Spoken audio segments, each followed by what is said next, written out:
Hi everyone, welcome to the HiFi Turtle YouTube channel. My name is Ray, and today we're going to be talking about the most controversial subject in audio, which I believe is cables. This video is not going to be a review of cables or talking about whether or not they make a difference in the sound, but an esoteric take on what I think is a very passionate and frankly frivolous waste of energy from both sides. I'm basically going to rant off some thoughts on the topic of cables, and I don't think these have ever been expressed anywhere else. So, for anyone who isn't privy to this topic, for decades, audiophiles have debated the merits of high end cables in audio.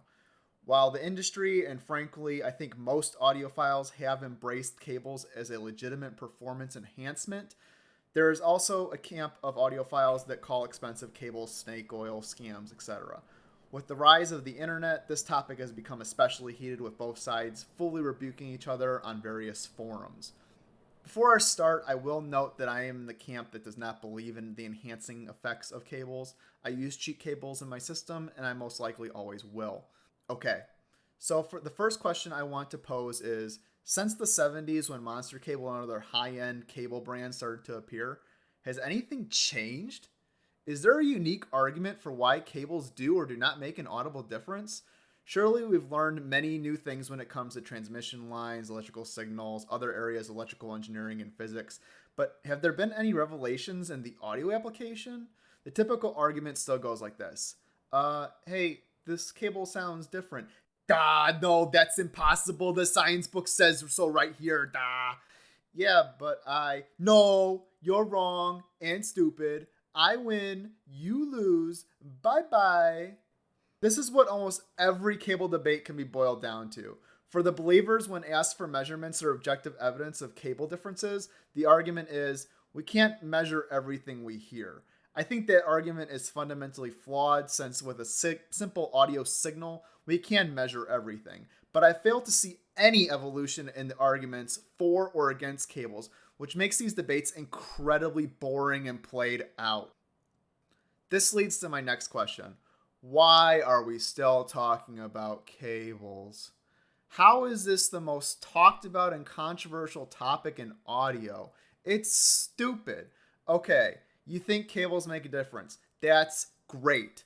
I think cables don't make a difference. That's great. Why are we still arguing? It doesn't make sense. It's an extremely boring topic. There are so many more exciting things to talk about in audio. Can we stop talking about this stupid shit and talk about music or literally anything else?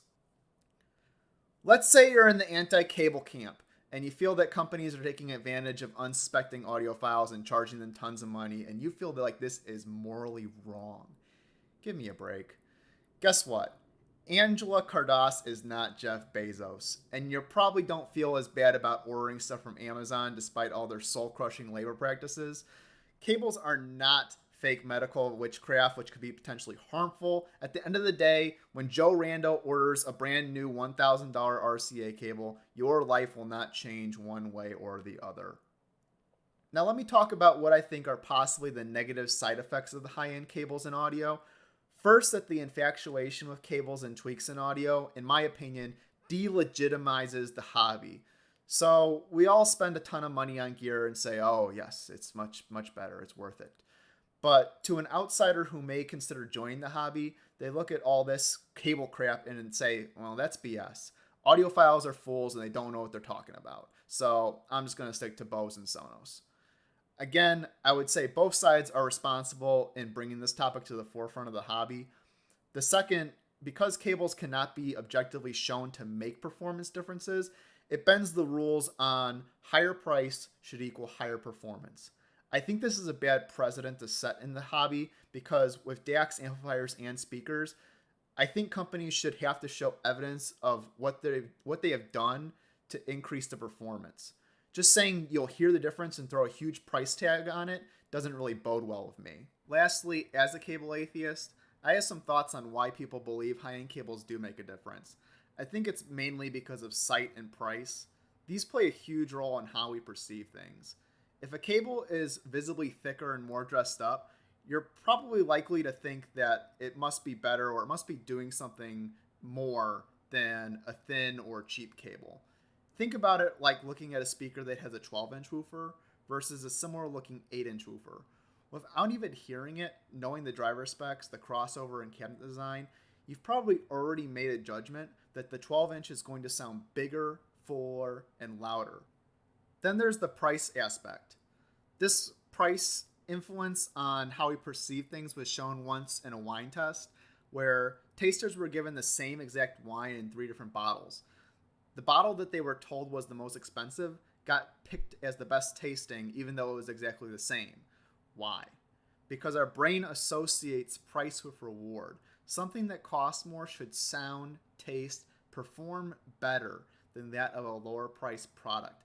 And when you know something costs more than something else, the brain makes a determination whether or not it's actually there, that the higher priced item probably is better than the lower priced item. That idea of you get what you pay for. So those are my thoughts on cables. If you like this video, please consider subscribing and liking. If you want to talk some more about this subject or any of the points that I made, leave a comment, but please keep it civil and interesting.